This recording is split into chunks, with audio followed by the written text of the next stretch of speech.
తెలంగాణ ప్రభుత్వ ఉద్యోగులు పోరుబాట పట్టారు. తమ సమస్యల పరిష్కారం కోసం ప్రభుత్వంతో తాడోపేడో తేల్చుకోవడానికి సిద్ధమయ్యారు.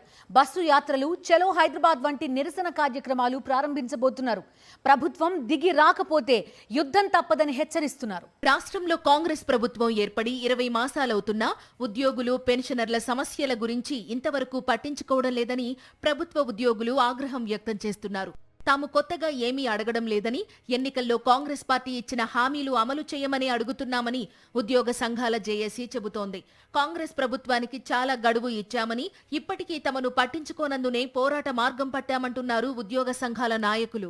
60కి పైగా సమస్యలతో ప్రభుత్వ ఉద్యోగులు సతమతమవుతుంటే సర్కార్ అంటిముట్టనట్టుగా ఉంటున్నదని ఆగ్రహం వ్యక్తం చేశారు. ఇన్ని రోజులు కమిటీల పేరుతో కాలయాపన చేసిందే కానీ కనీసం హెల్త్ కార్డుల విషయాన్ని కూడా ప్రభుత్వం పట్టించుకోవడం లేదని ఉద్యోగ సంఘాలు విమర్శిస్తున్నాయి. అందుకే బస్ యాత్రలతో సహా సెక్రటేరియట్ ముట్టడి వంటి కార్యక్రమాలకు పిలుపునిచ్చినట్లు చెప్పారు. అక్టోబర్ 12లో ఆ తేదీన చలో హైదరాబాద్ అనే కార్యక్రమాన్ని తీసుకొని మొత్తం తెలంగాణలో ఉన్న యావత్తు ఉద్యోగుల కుటుంబాలను లక్షల మందిని తీసుకొచ్చి ఎల్బీ స్టేడియంలో ఒక కార్యక్రమాన్ని ఏర్పాటు చేస్తామని తీర్మానించడం. దశల వారీగా ఉద్యమ నిర్వహణకు ఉద్యోగుల జేఏసీ షెడ్యూల్ ప్రకటించింది.